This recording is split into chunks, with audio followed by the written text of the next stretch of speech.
วาจาพระเจ้าวันนี้ยังอยู่ในบริบทของคำแนะนำสั่งสอนของพระเยซูเจ้าต่อพวกลูกศิษย์ก่อนที่พระองค์จะส่งพวกเขาไปเพื่อสืบต่อภารกิจของพระองค์คือการประกาศอาณาจักรสวรรค์คำแนะนำสั่งสอนของพระเยซูเจ้าต่อพวกลูกศิษย์ที่พวกเราได้ฟังวันนี้เหมือนกับว่าพระองค์ทรงรู้จักล่วงหน้าถึงสิ่งที่จะเป็นมากับพวกลูกศิษย์และสิ่งที่พวกลูกศิษย์จะต้องพบในเวลาเดียวกันก็เหมือนกับว่าพระเยซูเจ้าทรงอยู่เคียงข้างพวกลูกศิษย์เสมอบนเส้นทางแห่งการประกาศอาณาจักรสวรรค์ของพระองค์ดังที่พระองค์กล่าวกับพวกลูกศิษย์ว่าอย่าคัดไถ่เงินคำติดตัวไปนำอย่าถือพกถือถงหรือเอาเสื้อไปนำ2 ตัวคำเว้าของพระเยซูเจ้ากับพวกลูกศิษย์วันนี้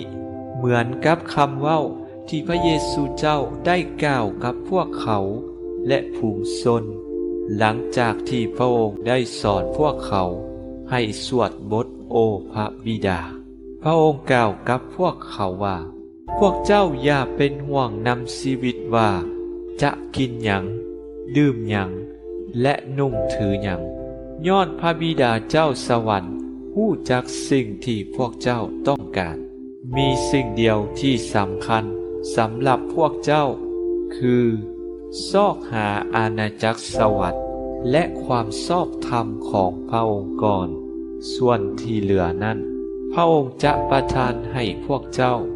หลายกว่าสิ่งที่พวกเจ้าวอนขออีกซ้ำวันนี้ก็เช่นเดียวกันสิ่งที่พระเยซูเจ้าปรารถนาให้พวกลูกศิษย์ก็คือพวกเราแต่ละคนคือซอกหาอาณาจักรสวรรค์ของพระองค์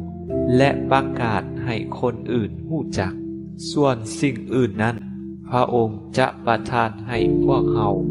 หลายกว่าสิ่งที่พวกเราวอนขอพระองค์อีก